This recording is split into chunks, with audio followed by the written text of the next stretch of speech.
decepcionada com essa produção. Tô nervosa. Não tô acostumada com as coisas assim. Tô acostumada com o quê? Com improviso. Com vamos e faz. Tá lindo. Primeiro quero agradecer a nossa produção, que fez toda essa nova interface pra gente. E quero chamar nosso convidado maravilhoso, que conheço de muitos carnavais, de muitos projetos, que vai fazer o favor de conversar com a gente hoje no Dia do Jornalista. A gente traz para bater esse papo com a gente um jornalista, Felipe Tonetti. Cadê você? Ei! Oi, gente! Ô, Fê, obrigada! Bem-vindo ao nosso sofá. Obrigado, eu que agradeço o convite e a oportunidade. Fê, primeiro, se alguém ainda não te conhece, que segue a gente, mas por um acaso, assim, chegou aqui de paraquedas, quem é você e como que você veio parar aqui? Como eu vim parar aqui, aí vocês vão ter que responder. Meu nome é Felipe Tonetti, sou jornalista e consultor de comunicação e marketing político. Eu trabalho com política há 10 anos, 11 anos já, vai. E sou formado há uns quase 15 já, né? Porque o tempo passa pra caramba. Uns 14, vai. 14 tá bom. Tá, bom. Primeiro, parabéns pelo seu dia do jornalista. Você sabe que aí na minha trajetória eu titubeei em um momento entre direito e jornalismo. Acabou que a gente teve uma conversa sincera e você falou: fica no direito, porque escrever não consegue, né? Escrever a gente não tem jeito. E obrigada, ótimo conselho. Sou advogada hoje, no caso deu certo. E sigo escrevendo, né? Então deu certo em dobro aí essa técnica. Aliás, começo com a primeira pergunta, Fê. Escrever é talento? A gente nasce com esse dom e aí acabou? Ou é técnica? É técnica. Eu acho que escrever é, como quase tudo na vida, 99% transpiração e 1% de inspiração. Então, eu, particularmente, já tinha isso desde novo. Eu já me levava por esse lado. Eu escrevia com muito mais facilidade. Eu percebi isso desde pequeno. E na faculdade também. Então, eu tinha mais facilidade que outras pessoas. Mas treino vai te levar para o mesmo lugar. E, inclusive, quem treina muito vai chegar muito mais longe de quem acha que tem talento e larga de mão no meio do caminho. Então, é um pouco de cada, mas você treina, você aprende. Eu possível, concordo, né? com você. Né? E eu vou revelar um segredo que ninguém sabe, uma coisa que você foi contando, e eu lembrei. Hoje está muito na moda a história do Hope como um artista, inclusive um livro que eu adoro, que a gente vai falar um pouco dele no curso também. Só que quando eu estava na terceira série, eu tinha que fazer uma redação sobre cachorro. Era o tema da redação. E eu já estava ali com o Hope como artista incrustado em mim. Só que eu não sabia me inspirar. O que eu fiz? Tinha uma letra de música da TV Colosso que falava sobre um cachorro vira-lata. Eu simplesmente reproduzi isso na redação. Maravilhosa. De cabeça, maravilhosa. Mas o quê? Os professores não sabem valorizar o talento que a gente tem. Assim, me incentivado, eu poderia ter escrito o Hope como um artista, mas não. Quando chegou em casa a redação corrigida, tipo, adorei, parabéns. Minha mãe falou: Natália, eu conheço essa música. A professora passou batida, mas minha mãe não. Eu sabia que eu tinha copiado, mas era um talento. Sim. Então, eu concordo total com você. Eu acho que tem um tanto de inspiração, que a gente nasce ali com uma coisa que tende, que faz o coração bater um pouquinho mais forte de pegar o papel e a caneta, mas se não sentar e não treinar, como que é pra você, Má? Eu ouvindo a história da Night, ouvindo, Fê, lembrei também, a gente estudou juntas, tá, gente? Desde que a gente era pequenininha. Não que a gente tenha crescido muito, mas desde que a gente era pequenininha. E eu lembro que acho que na quarta série, incentivaram, na quarta ou na quinta, a gente tinha que fazer um livro.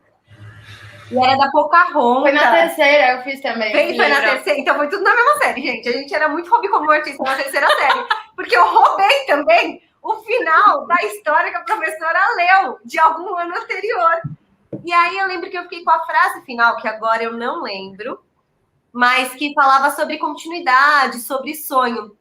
E eu lembro que eu amei a frase final, E eu pensei, eu quero que o meu livro termine com essa frase. E o meu livro terminou com essa frase. Depois eu até na casa da minha mãe procurar esse livro. A gente vai querer ver esse livro. Não, eu não tenho mais, ver. com certeza minha mãe não deve ter. Eu não sei se eu tenho. Era o menino de capa dura. Era da Pocahontas. Eu lembro. E aí, eu lembro que fiquei pensando, né? O quanto é uma técnica a gente escrever, mas tem muito do que é nosso, daquilo que vai ao encontro do que a gente quer fazer, das coisas que nos vão dando experiência, dando vivência, enfim. E fiquei pensando, né? Às vezes a gente sabe o final, aquilo que a gente quer, mas o quanto o caminho é o que a gente vai desenvolvendo, né? E aí eu lembro que quando eu fiz esse livro, demorou muito, assim, mas tinha que ter toda uma construção para o final. A frase que eu roubei, como uma artista, que hoje eu citaria a pessoa, não seria plágio, né? Mas que na época eu não sabia, igual a Nath com o TV Colosso, mas o quanto foi importante saber aonde eu queria chegar e como eu queria finalizar, e aí eu fui desenvolvendo o processo, e eu acho que isso também faz parte do processo de escrita, né? E das nossas técnicas e de como a gente vai desenvolvendo. E eu acho que é muito nesse lugar também, da gente bebendo em várias fontes, né, Fê? Você, como jornalista, com certeza vai falar disso. E aí a gente criar a nossa própria voz, né? A gente criar a nossa própria linguagem, digamos assim, a nossa própria narrativa. Então, quando você vê esse final e você fala, eu quero isso para mim, na verdade, o que você está fazendo é isso aqui vai para minha caixa de ferramenta. Sim. Hoje a gente tem maturidade, talvez, para olhar isso e falar, não preciso copiar, deixa eu digerir essa inspiração, metabolizar. E aí, como que eu coloco isso? Bom, então, bora para a próxima. Fê, fala pra gente um pouquinho como que é estimular a criatividade. É algo que se estimula, não é? A gente não tem. Tem momentos que a gente tá mais criativo, outros não. Que a gente rouba, a gente cria. Essa questão da escrita é interessante, até do que vocês estavam falando, porque é aquele negócio. Criatividade, inspiração, você tem de vez em quando. Quando você trabalha com a escrita, quando isso é constante, você tem que entregar 8, 10, 12, 15 textos num dia, ou seja lá o que for, não tem inspiração para tudo isso, né? E você tem que fazer do mesmo jeito. Então, a técnica é fundamental. E quando você tem o tempo, o espaço, ou o interesse naquele assunto muito maior, ou é algo que você tem ali para criar, né? Ali você consegue criar uma coisa diferente. Aí sim vem a criatividade e a inspiração. A questão da criatividade, acho que cada um tem o seu jeito, a sua forma de desenvolver. Eu gosto de duas coisas, né? Quando eu tenho muito tempo para escrever, o texto fica na minha cabeça, eu vou pensando no que eu quero e ele vai maturando antes de eu pôr no papel. Então, hoje eu vou pensando nas linhas e o que eu estou escrevendo sem ter nem papel. Eu conheço muita gente que, nesse prazo, vai anotando as ideias no papel para não esquecer. Eu acho que é, inclusive, muito mais inteligente do que o que eu faço. Eu já tentei e não consigo, porque depois eu não entendo as coisas que eu mesmo anotei. Então, eu deixo para lá. A hora que eu pesco, eu escrevo.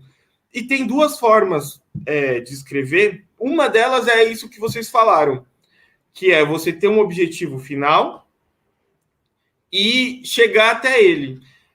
Essa é uma forma, é até a mais comum e certamente a que dá menos trabalho. Agora, tem escritores famosos e tudo mais.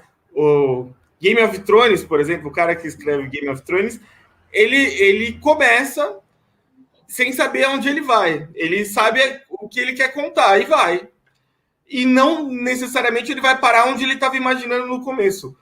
Isso dá muito mais trabalho e depende também muito do escritor, de quem está escrevendo, né? Eu uso as duas coisas. Tem vezes que eu já sei onde eu vou chegar. E tem vezes que eu só tenho um tema. Pô, eu gostei muito desse tema, eu quero escrever sobre ele. Então eu começo. Não, o Word, né? O Word dá uma possibilidade diferente que você não precisa começar necessariamente pelo começo. Você pode simplesmente começar. E você vai jogando as informações, jogando as ideias e depois ver como ele fica melhor, né? Isso é algo que escritores há 20 anos não tinham. 30 anos, né? Você você não tinha essa possibilidade. Não, é verdade. Você estava falando, eu fiquei pensando, porque eu faço dos dois jeitos também. Eu acho que quando a gente trabalha com a escrita, que também é meu caso, né? É uma escrita mais técnica, enfim, tem ali uma estrutura para eu fazer uma petição, mas ainda assim tem uma narrativa, tem uma historinha que eu preciso contar para o juiz ali para que ele entenda o que eu estou dizendo, para que ele preste atenção no que eu quero dizer e para que ele se cative com a história, porque na verdade é isso que eu preciso convencer. Eu preciso olhar para o juiz e falar: cara, minha história é muito interessante. Olha aqui meu ponto de vista, o que está acontecendo. Então, quando eu estou escrevendo por prazer, às vezes as coisas vêm muito bagunçadas e eu falo, putz, queria falar sobre isso. E aí é caderninho de ideia, tem um monte de técnica que eu vou misturando. Porém, é isso, quando eu preciso escrever e eu tenho que chegar num lugar, aí tem que ser linear. E aí, mesmo que eu use a ferramenta do Word para deixar as coisas em bloco, a gente usa muito isso no podcast também para fazer os roteiros, que a gente escreve uma ideia e depois vai juntando ali nos blocos para ver como que a história fecha depois, né? Como que a narrativa fica linear. Eu faço os dois. Eu gosto muito de anotações. Isso que você falou, eu até vou contar uma história boa que aconteceu ontem, sei lá. Eu tenho lido no Kindle. E eu não sei como, tenho desenvolvido uma habilidade que chama burnout, provavelmente, que é dormir e continuar produzindo, que não é saudável. Mas eu estava lendo e me veio uma frase que eu queria muito colocar no curso. Aí eu falei, preciso anotar agora, de qualquer jeito. Só que eu olhei em volta, não tinha caneta, não sei o quê, celular não estava perto. Aí eu fui anotar no Kindle. E quem usa o Kindle sabe que a ferramenta de anotação não é muito boa. Ela não é, o teclado dele não é um touch gostosinho de escrever. Beleza, passou. No outro dia acordei e falei pra Marina, aconteceu isso, mas aí eu peguei o Kindle e anotei a frase. E a frase era tal, não vou falar porque a spoiler vai ficar só pra galera do curso. Falei, é isso aqui, ó, que eu quero falar. Maravilhoso, né? Puta ideia, maravilhoso. Deixa eu pegar no Kindle para ver exatamente como eu anotei. E eu não acho anotação. Nunca mais achamos anotação no Kindle. Agora vai ficar a dúvida. Será que eu anotei? Ou que eu sonhei que eu anotei? E nunca aconteceu. Nunca saberemos. Mas a questão é que eu lembrei da frase e ficou. E eu acho que esse hábito é muito legal. Quando eu desenvolvo esse hábito de escrever a ideia, de alguma forma ele fica internalizado, né? Porque... Você falou, eu não entendo minha letra. Muitas vezes isso acontece comigo. Eu não entendo a letra. Mas eu pego uma inspiração, um fio ali de raciocínio do que eu escrevi, que de alguma forma ele desenrola, assim, ele vai puxando, né? Para mim funciona mais essa questão de internalizar mesmo. Eu desde falo, tenho que lembrar disso, e isso já fica na memória e vai puxando outras coisas. Porque se eu simplesmente penso em algo e anoto, depois eu leio, aquilo não me faz sentido mais. Então... eu concordo. E essa coisa de como estimular a criatividade, a gente já linka com a próxima pergunta, mas eu faço muito uma coisa, que é um olhar atento para as coisas. Acho que isso também estimula muito minha criatividade. Então, sei lá, agora na pandemia é muito difícil, porque a gente está vivendo no mesmo cenário, no mesmo quadrado, nos mesmos estímulos. Mas numa vida real... eu crio várias histórias na minha cabeça. Então, se eu tô na fila do banco e tem um senhor, eu crio histórias. Às vezes eu tô num restaurante e eu falo, será que aquela pessoa pode ser uma assassina? Será? E eu crio vários personagens, assim, tipo, eu vou olhando para as pessoas e eu falo, certeza que essa mulher tá com os boletos pagos. E vou criando várias histórias ali. Então, na vida real é mais fácil, né? Porque a gente vai tendo esses estímulos de outros... Você também, né, Má, com as histórias que você eu ouve. Tava ouvindo a Ana falar e fiquei pensando quanto na pesquisa, né, a gente não vai trabalhando com histórias que a gente inventa. A gente vai trabalhando com as histórias que elas acontecem. Mas, para a gente saber quais histórias a gente vai atrás, a gente faz hipóteses. E as hipóteses que são importantes para o projeto de pesquisa e para a pesquisa mesmo, elas surgem dessas questões. Será que, de repente, a mulher que está na fila do pão, com 3 sacolas de compras, está com o boleto pago? E o porquê que a gente acha isso? E aí a gente vai elencando motivos que me fizeram pensar isso, motivos que num coletivo eu entendo que podem ser pontos para essa pergunta, e aí a gente vai desenvolvendo também jeitos de escrita. E fiquei pensando, né, o quanto esses estímulos todos, eles vão nos ajudando na criatividade, mas eles também atrapalham na nossa criatividade. Então, muitas vezes, eles desfocam, eles tiram nosso foco, eles vão nos cansando. E aí, o quanto também vai fazendo parte da criatividade, a Nath falando, né, dessa questão do burnout, a gente tem mesmo. E quantas vezes também eu nado, né, faço natação. E aí, agora não por conta da pandemia, mas quando eu tava nadando, o quanto muitas vezes, naquela 1 hora que eu tava nadando, eu pensava na minha tese inteira. E tipo, gente, preciso sair da água para escrever e tal. E aí, o quanto também esses momentos de distração e que a gente tenta se desligar, porque acho que às vezes a gente não consegue, eles também são fonte de inspiração e também são fonte de criatividade. E o quanto tudo isso vai fazendo parte, né, Fê? Tem um livro de um sociólogo, de um filósofo italiano chamado Domenico Di Massi, que eu devo ter em algum lugar por aqui, que é exatamente isso, é o ócio criativo. Quando você está cansado e transbordando daquilo, muitas vezes você não consegue criar algo novo, né? Não dá para ser criativo escrevendo 15 textos por dia. Chega uma hora que exaure, você vai colocar gente cobrando. E aí vai na técnica, né? A técnica jornalística em si, ela é muito simples, muito fácil de entender e muito boa para você tirar um texto assim, jogar ele no papel, para você conseguir elencar as ideias do que você quer dizer. Mas é muito comum também. Então, quando você precisa fazer produção em série, em massa, ok. Agora, quando você quer criar, você precisa desse tempo. Você precisa do ócio criativo em qualquer função, né? O livro é basicamente a defesa disso mesmo. Mesmo em funções ali que são mais mecânicas e tal, você precisa do ócio para conseguir ser criativo, para conseguir mudar. Pô, a gente criou o curso inteiro.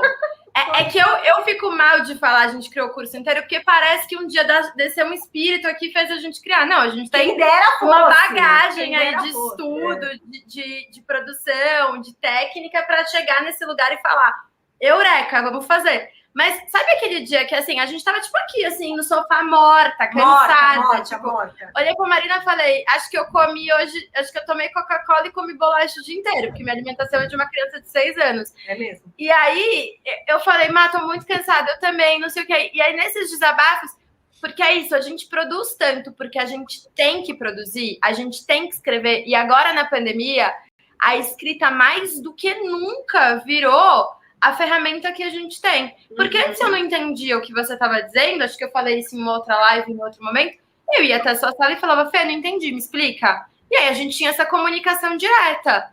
Agora tá todo mundo muito cansado. Tá todo mundo muito cansado. É muita informação, é muita tela o tempo inteiro, enfim.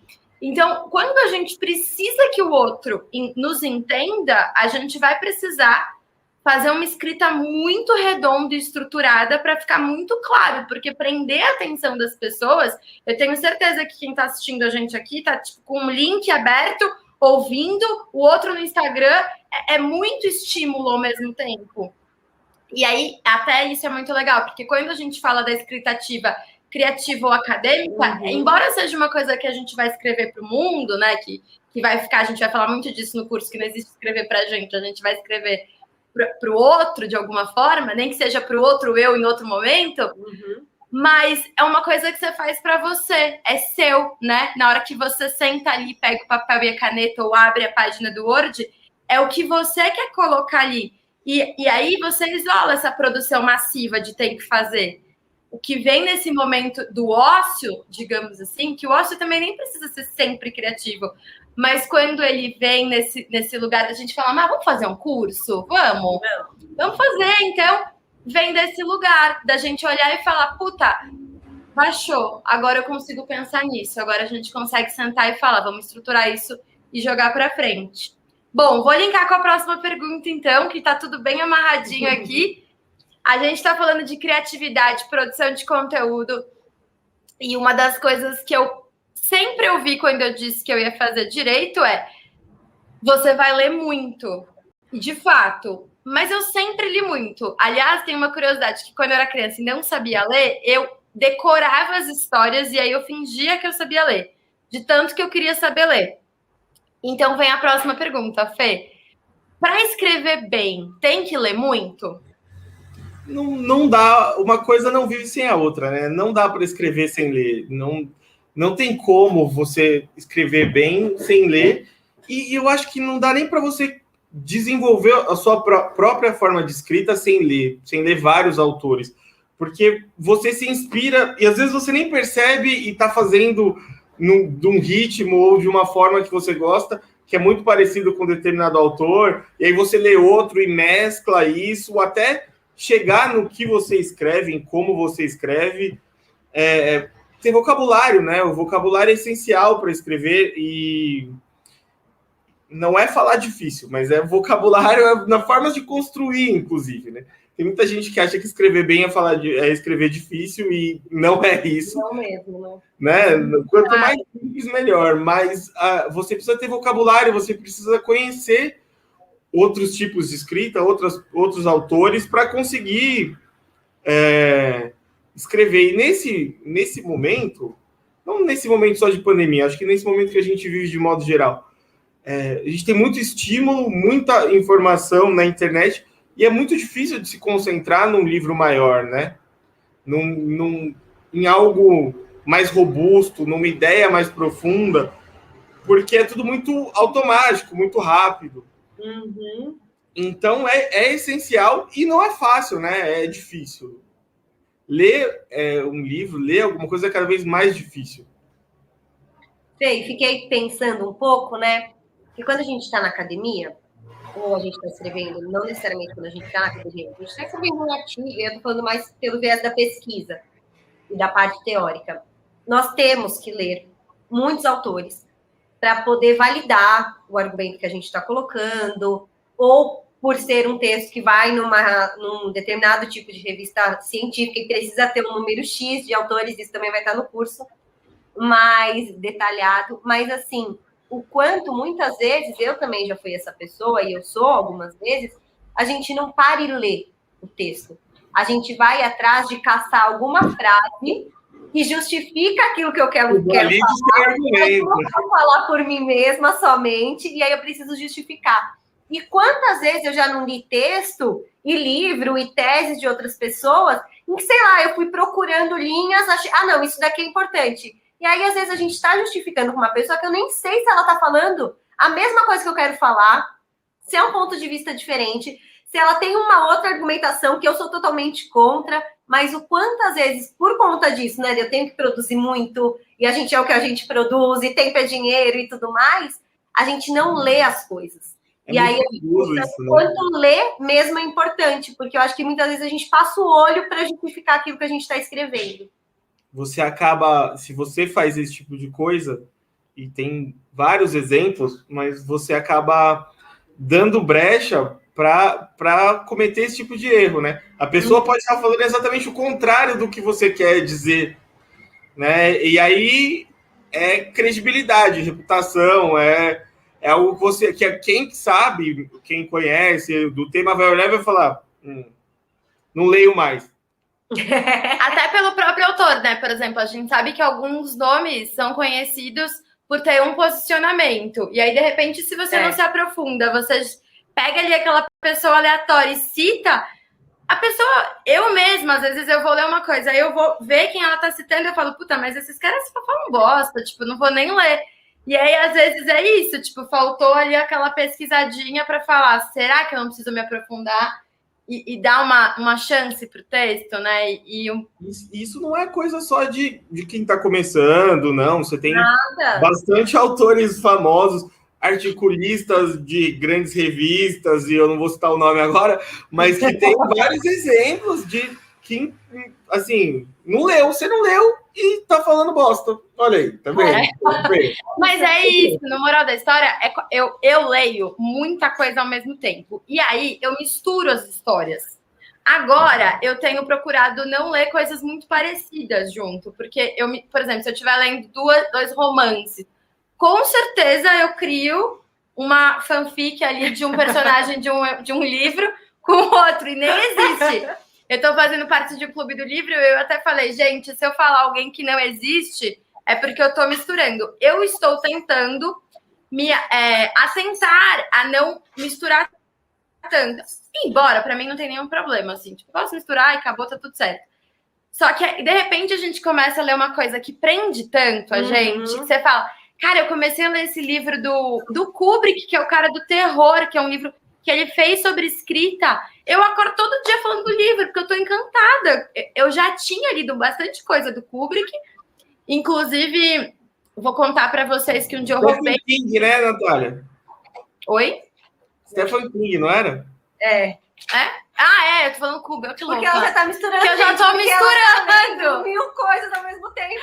Isso é Natália. Eu já misturei, porque eu ia falar do Iluminado, já misturei o diretor ali com o escritor, já fiz a minha miscelânea aqui, tudo bem.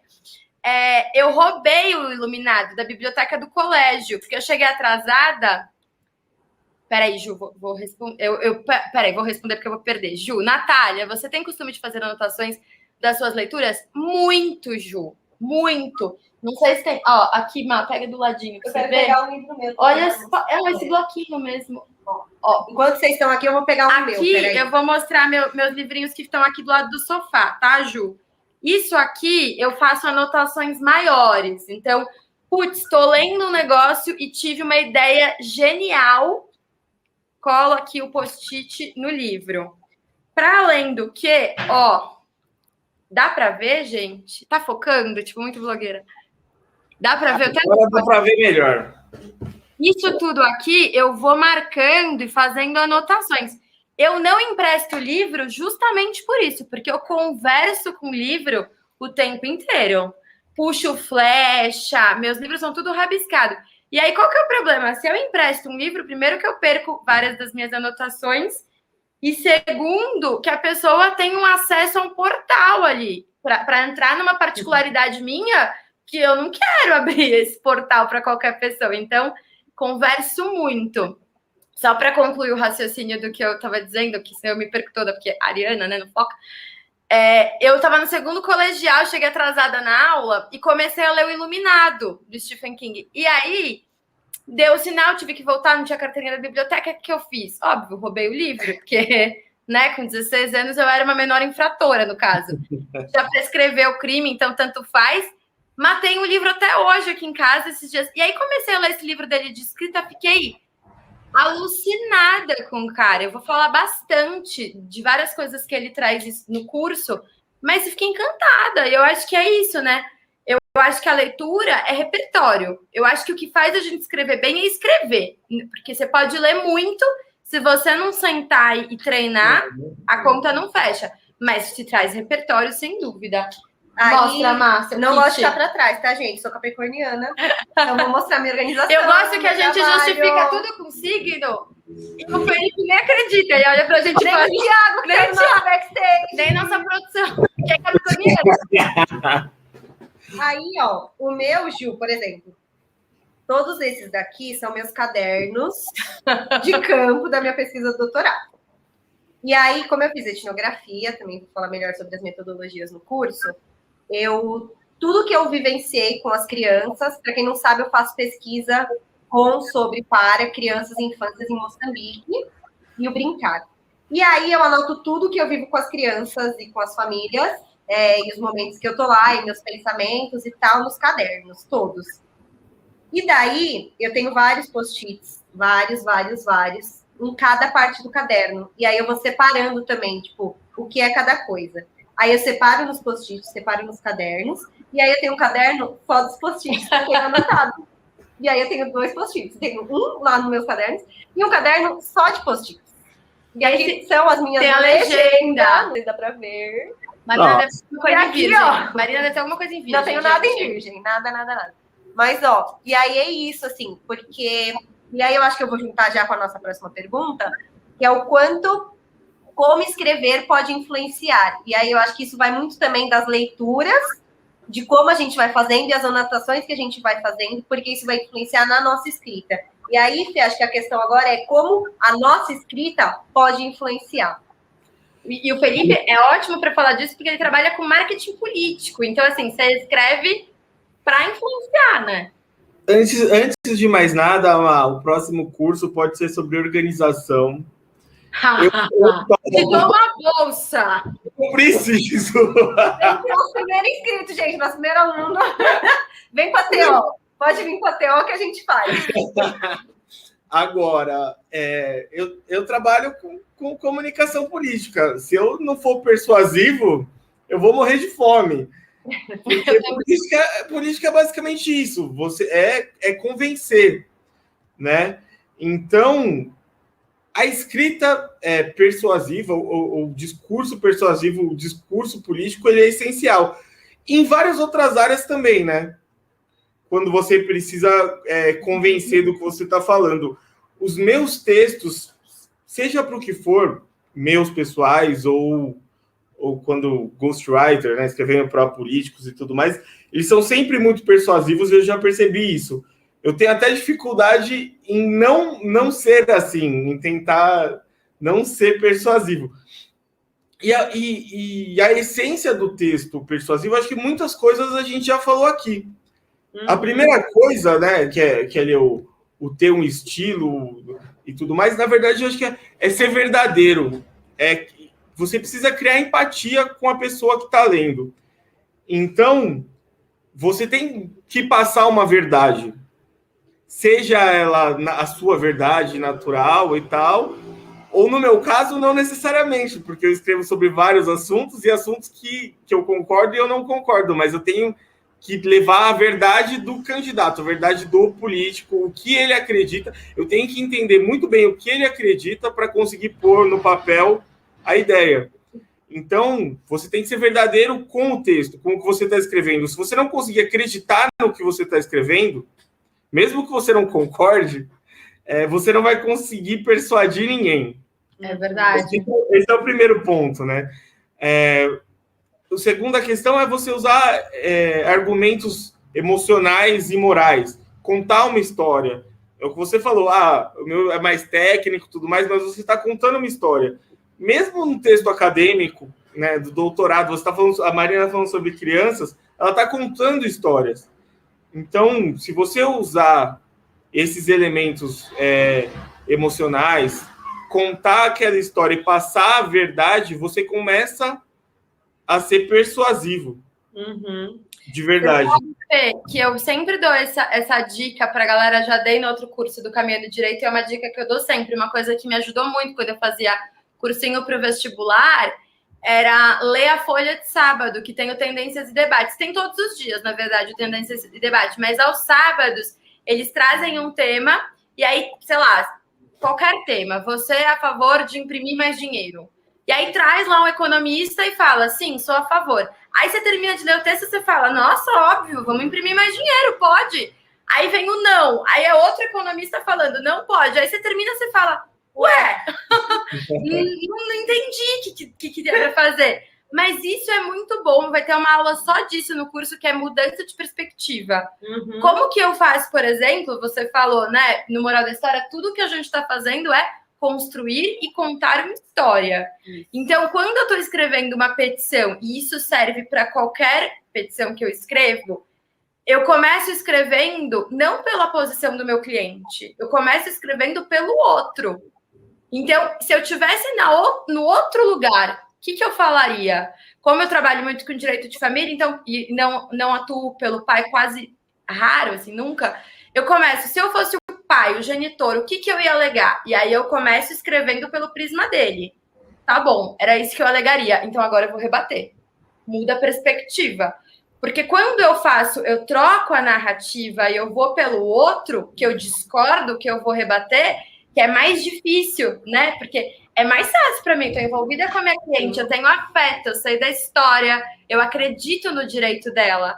Quando eu troco a perspectiva, eu me desafio, toco na ferida. E aí é isso, eu acho que é exatamente isso que você falou. Porque a gente tem que conseguir olhar para a narrativa, para a história que a gente quer contar, com ângulos diferentes para colocar sentimento, para colocar raiva, para colocar desejo, para despertar em quem está lendo o e agora? Mas será que foi, que deu certo? Eu lembro uma vez que eu era pequena, assim, uns 12 anos, estava lendo Christiane F., porque a leitura na minha casa sempre foi muito bem selecionada. A gente sempre teve ali eu lendo As Cores de Laurinha. Acho que é por isso que eu trabalho com crianças. E eu li As Cores de Laurinha também, mas é bem pequenininha. Com uns 12 anos eu tava lendo Christiane F. E aí tem uma cena ali no livro que tem uma batida policial no metrô. Cara, começa a chamar uma tensão, você não consegue fechar o livro. Você fica ali meio, meu Deus, vão pegar ela, não vão pegar... E para você desenvolver esse desejo, né, da pessoa ali devorar, você tem que ter essa narrativa fechadinha. E isso é poder de persuasão, é argumentação. Né? Não dá para a gente não colocar isso no texto. O texto tem que ser cativante, tem que ser aquela coisa que você fala, só mais um parágrafo, só mais uma folha, só mais um capítulo. E que você está meio dormindo, acordado ali, mas você quer saber o que vai acontecer. Né? É basicamente a empatia, né? Você tem que fazer a pessoa se colocar no lugar, a pessoa querer saber o que vem pela frente, o que vai acontecer. E aí depende muito, né, de como você conta essa história, né? Qual o objetivo do seu texto. Se você quer convencer uma pessoa que a reforma administrativa é boa, ou se você está escrevendo um romance ou um texto acadêmico. São questões diferentes. Você vai ter que usar as técnicas de forma diferente, mas não vai fugir de algumas questões básicas e criar empatia. Se você não criar empatia, ninguém vai ler a sua tese. E não adianta nada, né? Vai virar aquela coisa... Maria, gente. 348 páginas. Porque é gostosa. E foi engraçado, porque quando eu terminei, né, Má, falei... Nossa, é uma coisa que você vai lendo e é gostoso. E ela falou, nossa, acabei de receber o mesmo feedback. Foi muito... Gente, manda as perguntas aqui, o tia produção, que no meu ponto, falou aqui no meu ponto, para eu falar para o pessoal ir mandando as perguntas. Manda as perguntas, fala com a gente. E eu vou aproveitar só para falar também, a gente às vezes fica falando, sei lá, né, da questão... de um texto que eu escrevo para uma coluna, ou quando eu vou falar de política, ou quando eu vou falar do direito, ou quando eu vou falar do meu doutorado, do pós-doc. Mas fiquei pensando, né, nessa questão, o quanto a escrita pode influenciar. Eu sou terapeuta ocupacional e trabalho no SUS. Trabalho num CAPS, que é um serviço de atenção psicossocial para questões de saúde mental voltado a álcool e drogas. E aí nós temos os prontuários das pessoas, dos pacientes. E os prontuários é uma parte da história delas, que é onde a gente conta a história delas no tratamento. E aí é isso, assim, no prontuário a gente tem que ter uma ética profissional e ter uma empatia, porque, assim, o prontuário é um documento da pessoa.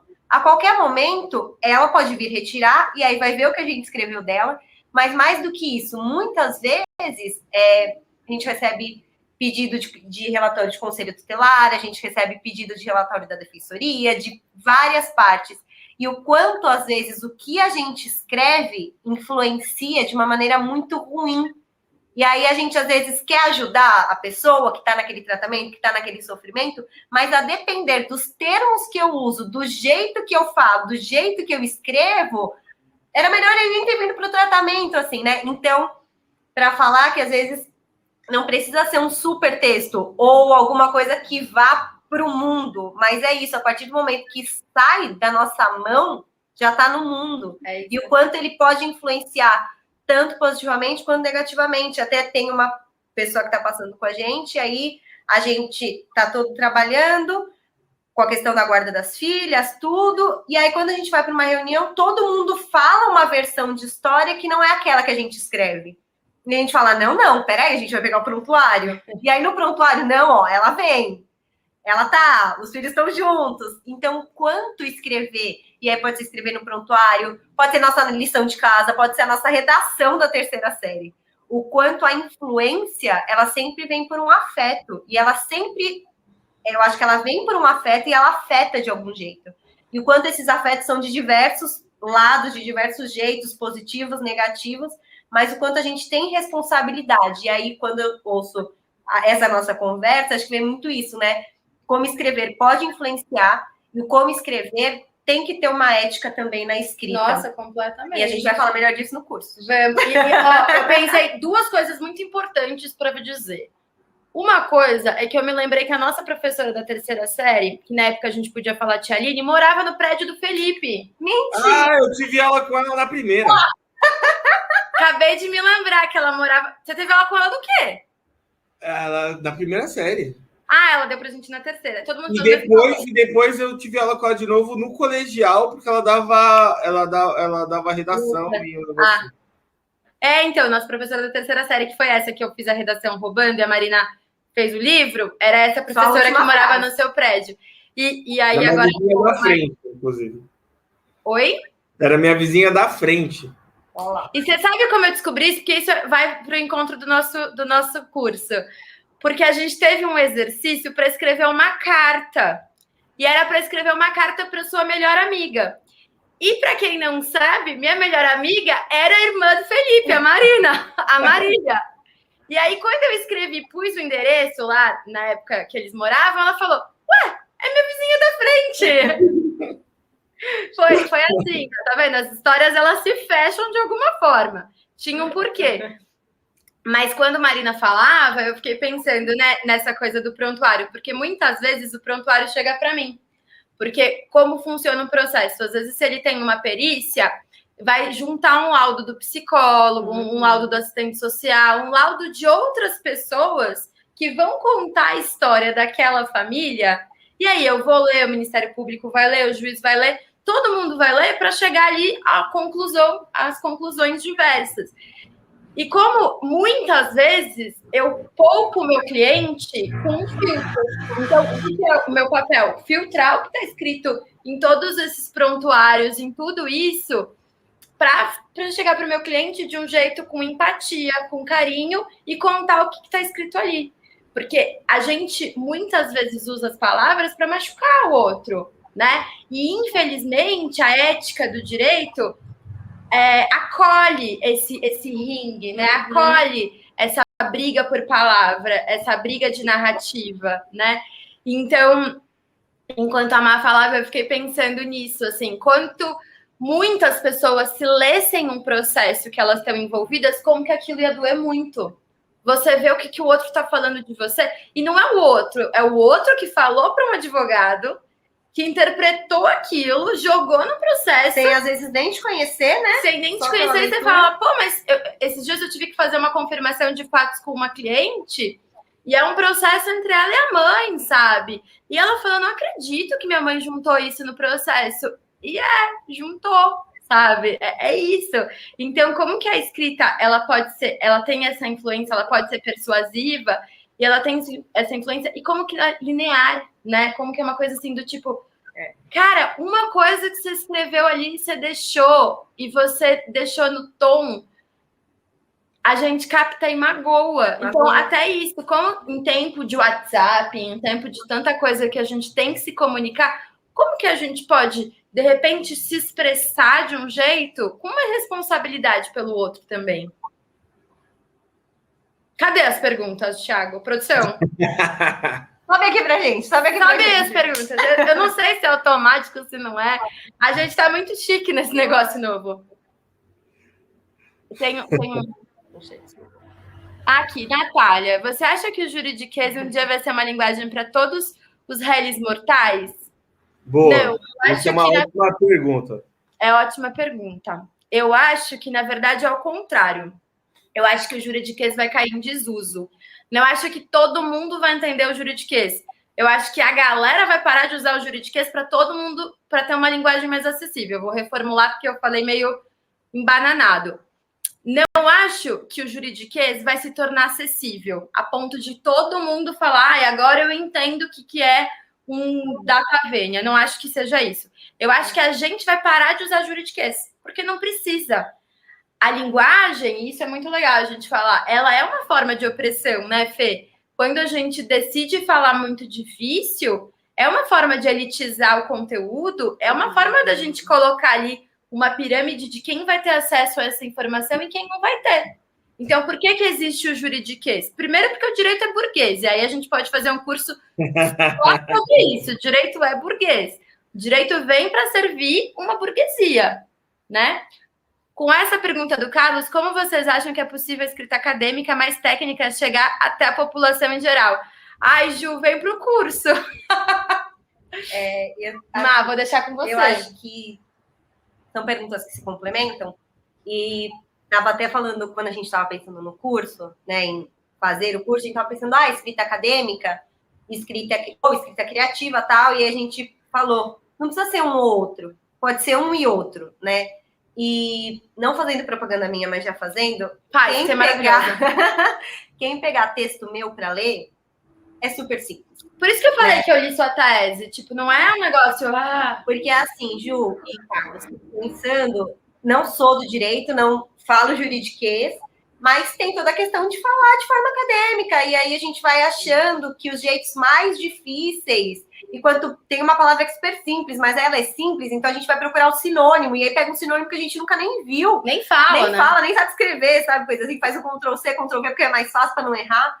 Mas o quanto isso não precisa, porque quando a gente usa o juridiquês ou o academiquês, inventa essa palavra, ou esses termos mais difíceis, a gente também vai fechando. E acho que quando a Nath fala dessa questão do direito ser burguês, a academia também é. Sim. Né? Porque, e conforme a gente vai fechando, deixando cada vez com palavras mais difíceis e que só quem lê e quem está na academia entende, a gente falou isso na outra live, é por isso que a gente vai criando cada vez mais teorias que não condizem com a prática. Porque são coisas que não juntam. E como que faz juntar? A prática é vivência do dia a dia. A população é vivência geral do dia a dia. E a gente é a população. Então, se a gente não se entender enquanto população que está dentro, a gente vai continuar sendo difícil. Então, tem como fazer de um jeito mais simples. Eu vou trazer esse artigo num dos dias do curso. Eu tenho um artigo que ele está publicado numa revista A2. Isso eu vou explicar também bonitinho no curso, que é o top do top das revistas acadêmicas, que ele é um poema e fotos das crianças. É um poema que eu fiz com as crianças e ele é foto dessas crianças, no brincar. E aí o quanto a gente vai narrando em imagens, teorias. E aí se a gente for pensar, né, Nath? Tipo, jamais a gente vai fazer isso. A Nath não falou, mas ela tem umas passagens muito bonitas quando ela vai fazendo. Sou muito apaixonada. Quando ela vai fazendo as defesas dela, que ela cita poesia, ela cita música. E aí é isso, né? O quanto isso vai deixando toque, vai dando um toque que é nosso, e vai dando um toque nosso que não é só meu, da Nath, do Felipe, do Tim, enfim. É um toque humano, porque fica parecendo que quanto mais difícil é uma coisa inalcançável. E aí é chato, e é cansativo, e aí não precisa, medo. E é desnecessário. E é desnecessário. O que eu mais gosto é... Porque, assim, você fala com político, tem políticos já consolidados, com mandatos e tudo mais. Agora, quando você vai falar com um candidato, em reunião de partido, que está ali junto a todos os candidatos a vereador, são pessoas simples, é o fulano da padaria, o não sei o que do gás e tudo mais. E falar sobre marketing digital, falar sobre comunicação política, nem todo mundo entende, nem todo mundo tem essa vivência diária. Então, quando eu termino, e isso acontece algumas vezes, e a pessoa chega e fala, pô, eu gosto de você, gostei de você porque você fala do nosso jeito, você fala do jeito que língua, né? Entendi tudo que você quis dizer. Então, e é esse o feedback que eu quero, é assim que precisa ser, entendeu? Não adianta você ir lá e falar, e as pessoas olharem para você e nada, entendeu? Não você sabe que a minha mãe viu a live, né, da semana passada. Deve estar vendo Beijo, essa. tia. Beijo, mãe. Ela falou assim, nossa, é porque eu conheço a Nath. Porque se eu não conhecesse, eu nem ia achar que ela é advogada. Porque ela falou, eu entendi tudo que ela falou. E eu falei, não sei se isso é bom ou ruim. Porque na última live eu falei também. Eu falei, gente, quando deu a polêmica do Big Brother, porque todo mundo já sabe que a gente é viciado em Big Brother, eu falei, e falavam, né? Porque a Lumena fala assim, porque ela é da academia. Eu falo, gente, pelo amor de Deus, converso com o Marino o dia inteiro. E não tem esse diálogo, porque você imagina que inferno que ia ser essa conversa se eu decidisse falar em juridiquês, mas em academiquês, a gente ia bugar. E Felipe em politiquês. Pra além, eu acho que é por isso. Gente chata, né? Por isso que a gente Aliás, ontem que eu recebi um feedback no Instagram também disso, assim, ouvi o podcast de vocês estavam falando com o infectologista que tá na linha de frente ali no Emílio Ribas, né? O cara tem uma posição conceituada, e no meio de tudo isso que a gente está vivendo, e é um podcast leve, sabe? Que você ouve e fala, cara, tô entendendo o que tá acontecendo. Eu brinco muito com os alunos do Caminhando Direito, que eu falo, peraí que eu vou traduzir para a língua dos mano. Por quê? Não precisa, gente. A gente não precisa. Então, Carlos, assim, se vai acabar o juridiquês, eu não acho, porque ele tem o pra quê. Ele tem um porquê. o juridiquês, ele é uma forma de opressão, né? Como a linguagem é uma forma de opressão. E aí, se a gente pensar quem o direito serve e que ele é burguês, não tem por que democratizar. O que a gente tem que fazer? Ocupar esses lugares e traduzir isso, e ocupar. A Má ocupa a academia, a gente ocupa os cenários que a gente gostaria. Agora, na pandemia, é um pouco mais difícil esse meu discurso, mas é um discurso que eu tenho sempre do tipo, onde que você está ocupando? Porque se a gente não levar isso e para todos os lugares, o diálogo mesmo, nunca vai mudar, né? A ideia é porque as coisas não mudam assim, de um juízo, de olhar e falar, ai, quer saber? Eu vou mudar meu repertório, vou falar aqui na petição de qualquer jeito. As coisas mudam porque chega uma hora que a própria população pede. Camila, minha aluna maravilhosa. Deixa eu ver, tô super animada. Esse curso veio na hora certa, porque eu vou escrever minha iniciação científica. Tô ansiosa para saber do bônus também. Cá, pode ficar ansiosa, porque normalmente as pessoas no lançamento, elas anunciam os bônus. O Felipe aí do marketing fala melhor do que eu disso. A gente não anunciou os bônus porque a gente acha que as aulas são muito boas e o bônus tem que ser um presente para quem confia no nosso trabalho. Então, se você comprou, confia no nosso trabalho, você merece esse bônus. A gente não precisa do bônus para vender. O bônus é um mimo e um presente para quem já acreditou no nosso trabalho. Então, e preparado com muito carinho, vocês vão adorar. Cara, assim, esse negócio que você vai falar, Nath, não acredito. Eu achei que você não podia entregar mais e vocês chegaram lá. Vai ser bom. Obrigada pela confiança. Eu já vi que você está matriculada. Amei. Fê, conta pra gente. Ai, peraí, Marie. Nesse ponto que o Felipe falou sobre a linguagem dos candidatos, o quanto vocês acham que a linguagem política distancia a população da política de fato? Eu acho que a gente já está mudando, né, Fê? Isso eu vou falar pelo meu... Não trabalho com política, mas pelo que eu enxergo. Eu acho que a gente teve um cenário aí de mudança, de aproximação da política. A gente está discutindo política como a gente debate futebol, e eu realmente acho que isso é bom, porque antes a gente só debatia futebol. Então, na minha concepção, acho que a linguagem... eu não acho que seja a linguagem que afasta da política, Fê, mas eu vou deixar com você responder, porque eu vou falar um monte de coisa e a gente vai ficar trocando, batendo boca. Eu acho que, assim, a gente teve vários avanços na questão da linguagem, mas políticos, de modo geral, ainda se comunicam muito mal, né? Não falam direito. E aí, né? Porque tem uma oratória do cacete, né? Não, mas aí como jornalista, tem o meia-culpa da mídia também. Muitas vezes a mídia afasta a população da política, com discursos elitistas, ou sem explicar direito, que é a questão da emenda ao orçamento, que eu perguntei para as pessoas que me seguiam, e 68% das pessoas nem sabiam que era uma emenda ao orçamento. Então cai no Jornal Nacional o negócio, emenda ao orçamento, e ninguém nem sabe o que é isso. Então, é uma questão educacional, mas é uma questão que eu acho que a mídia não colabora também em vários momentos, e os políticos ainda se comunicam muito mal, de modo geral. Agora a gente está avançando, né? A gente discute a gente discute política como futebol, é verdade. Mas vamos dar os próximos passos, inclusive, nessas discussões. Espero que elas sejam mais focadas em ideias e menos em adjetivos e xingamentos. Em palavras rebuscadas, porque eu fico pensando, essa pergunta da Marie vai muito com aquilo que a Ju colocou, né? O quanto precisa falar difícil, e o quanto isso que afasta, porque eu fico pensando assim, é mentira se eu falar que eu li o projeto de governo de todo mundo que se candidatou. Do Bolsonaro, você leu, eu tenho certeza. Do Bolsonaro foi fácil.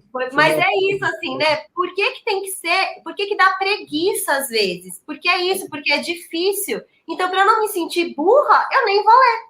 Porque eu sei que eu não vou entender, eu sei que eu vou perder tempo. E acho que esse é o ponto, assim. A gente coloca muitas vezes, é difícil, então eu vou perder tempo porque eu nem vou entender. Então eu já nem leio e aí eu afasto. E é isso que a gente tem. Além da linguagem, eu acho que uma coisa que é muito legal a gente colocar nessa conta, Marie, é que a população e a gente nunca se aproximou da política. Quando a gente pensa nesse distanciamento, a gente tem que lembrar que a gente tinha uma ditadura até ontem. Então, assim, a gente é a primeira geração que nasceu num governo democrático, né? Mais estável, digamos assim. Que nem tanto, né? Porque nasci ali na era Collor, que não é uma estabilidade tão grande, primeiro impeachment, mas já era democrático e tudo mais. E a primeira eleição direta, né, Fê? A gente nasceu em 90. Depois você, né? Eu nasci. Eu nasci a 90, na década de. A gente jovem, primeira eleição direta. E aí, a democracia é de ontem. Então, assim, tem N fatores que faz com que a gente se afaste da política. E, sem dúvida nenhuma, a linguagem, ela é opressora. Não tem mais uma pergunta aqui do Carlos. Às vezes me confundo quanto meus vícios de linguagem escrita são uma marca minha ou quanto podem soar repetitivo para o leitor. Vocês pensam nisso também? Penso. Eu vou primeiro falar por mim, depois eu solto para vocês. Tanto eu penso que uma das coisas que eu coloquei no curso que tem a ver com o meu insight do Kindle, Ju, que eu acordei e fui escrever no Kindle, era sobre isso. Como a primeira escrita é para mim e como a revisão é para o leitor. Como eu faço. Então, eu escrevo primeiro e aí entra vício de linguagem, palavra repetida, vai tudo, vai no cru. Aí depois, na revisão, a gente vai tirando ali algumas marcas. Fê, conta pra gente como que você faz. Acho que o que eu aprendi sobre escrita ao longo de todo esse tempo é que escrever é cortar palavras. Eu internalizei isso para mim. Você vai e põe, e depois você tira, procura palavras repetidas, aquelas palavras que são muletas, né? Que, por exemplo, você consegue escrever um parágrafo de 4 linhas com 6, 7 ques. Tá ruim, então você volta lá e tira tudo. Só pode deixar um. Então, escrever é cortar palavras. Você tem que falar o melhor possível com o menor número de palavras. Vai dar sempre certo. E você, Má? Então, os meus vícios, Carlos, que e traz. Nossa, como eu uso traz nos meus textos. E aí, qual que é? Eu não só penso nisso, como eu faço isso. Porque é normal, é da gente, né? É de ler, é de escrever e tal. Então, por isso é importante o texto ter um tempo de descanso, porque aí a gente consegue reler. E quando a gente relê, a gente vai vendo que, opa, é isso, 4 linhas, 6 Qs, o meu tem uns 8. Tem uns 8 Qs, uns 3 bem como e uns 5 traços. Essa é a construção de 4 linhas, assim. Então, acho que é marca, pode ser marca pessoal, as minhas eu sei que são essas 3 principalmente, mas que a gente também vai aprendendo como tirá-las e como melhorar o texto. E aí também vai estar no curso. Eu acho que você não pode deixar que isso te trave. Então, assim, seus vícios de linguagem, na primeira escrita, vai, solta. Se você, na segunda leitura, você vai parar, descansar o texto ali, a gente vai ensinar bastante isso no curso. Aí você vai ler de novo, descansado, com a cabeça descansada. Aí você corta, aí você vê, puta, isso aqui eu quero muito deixar, porque isso aqui eu queria dizer e eu quero essa palavra repetida porque faz sentido. Tudo bem, então você deixa. Não, isso aqui não dá mais. E aí depois é muito legal a gente ter um leitor seguro, né? No caso meu, é quase sempre Felipe Tonetti, quase sempre mando para ele, que é alguém que você gosta do jeito que escreve, que se assemelha com o seu de alguma forma, para te ajudar, porque às vezes você precisa de um outro olhar ali para fazer essa revisão, para tirar coisas que você não percebe, porque às vezes até na sua própria revisão você está tão habituado a usar esses vícios que passa. Gente, a gente está caminhando para o fim, vamos ver se tem mais uma rodada aí de pergunta, mas já quero avisar que o carrinho está aberto, já dá para comprar o nosso curso, então as 30 primeiras pessoas tá com descontaço, acho que dá mais de 30% de desconto, dá mais de 30%. Tá saindo R$ 98,00 para as 30 primeiras pessoas. Não sei se já bateu as 30, porque eu tô aqui com vocês, não tô acompanhando as vendas. Mas corre lá para se inscrever. Dá para parcelar em até 3 vezes. Se já tiver passado das 30 pessoas, o valor é R$ 147,00. Também é um valor promocional de lançamento. No próximo lançamento não tem nem como a gente deixar esse valor, porque a entrega vai ser muito alta. Eu espero de verdade que vocês gostem, porque vai ser lindo. A gente vai ter convidados. Felipe, você já fica convidado aqui em público para voltar a conversar com a gente sobre escrita. Se você gostou também, tem podcast Outros 500 para vocês acompanharem. Tem um episódio incrível falando sobre terapia ocupacional. Os mais ouvidos, tá ali no nosso top 5. Esse de terapia ocupacional que tá incrível mesmo. Marina explicando o que é a terapia ocupacional de um jeito que a gente entendeu. Então, que é a minha terapia ocupacional, porque é isso, né? A gente explica também do lugar que a gente está e do modo que a gente vai entendendo. Quero agradecer imensamente, Má, por dividir comigo de novo. De produção, obrigada pelo corre que a gente fez aí para a live sair desse jeitinho. Ficou linda, espero que vocês tenham gostado também. Fê, prazerzaço ter você aqui com a gente. Obrigada por acreditar em todos os meus projetos malucos. Também acredito nos seus, você sabe disso. Então, a troca é mútua. Cara, brigadão, gente. Eu adoro falar sobre escrever, eu adoro escrever. Então, eu acho ótimo. Eu ouvi dizer que você vai fazer nosso curso e vai tirar um blog ali da Cartola. Que esse blog aí não tá, a gente dá uma insistida, volta com as crônicas. Nem os textões no Facebook tem mais. Eu vou organizar na agenda, assim que eu conseguir ter uma agenda. Tá comigo, né, Fê? Eu vou organizar a agenda e aí vai dar certo. Eu quero voltar a escrever crônicas também, porque eu trabalho escrevendo e escrever também me relaxa. Então é bom fazer as duas coisas. O nosso próximo curso vai ser de gestão de tempo. Tá decidido. Boa. Como montar uma agenda. Aqui, ó. Gente, e ó, só para agradecer a presença de todo mundo também. Agradecer sempre essas parcerias maravilhosas. E para só também falar que tá aberto o nosso carrinho. As aulas começam dia 10 de maio, tá? Começam a ser lançadas, vão ser todas gravadas, vão ficar disponíveis lá no site, tudo certinho. Também estamos pensando nesses momentos mais individuais e mais ao vivo, que a gente vai fazendo com quem está inscrito no curso. E é isso, gente. E quem for se inscrevendo, a partir da próxima semana já vai começar a ser adicionado. Aí os 30 primeiros vão ter um grupo exclusivo. E para a galera toda vai ter outro grupo também. E vai ter um Instagram exclusivo, que a gente vai trazer sempre live, alguns conteúdos algumas aí dicas. Fechadinho, exato, para todo mundo. Ou seja, conteúdo não vai faltar. Vai ser sentar o bumbum, apontar o lápis e, ó, vamos lá. Obrigada, gente. Dá até dó de acabar. Ai, eu conversa mais.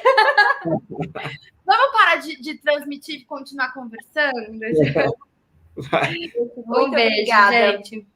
Tchau. Tchau. O que eu tenho que fazer? Só sair? Agora a gente vai acabar.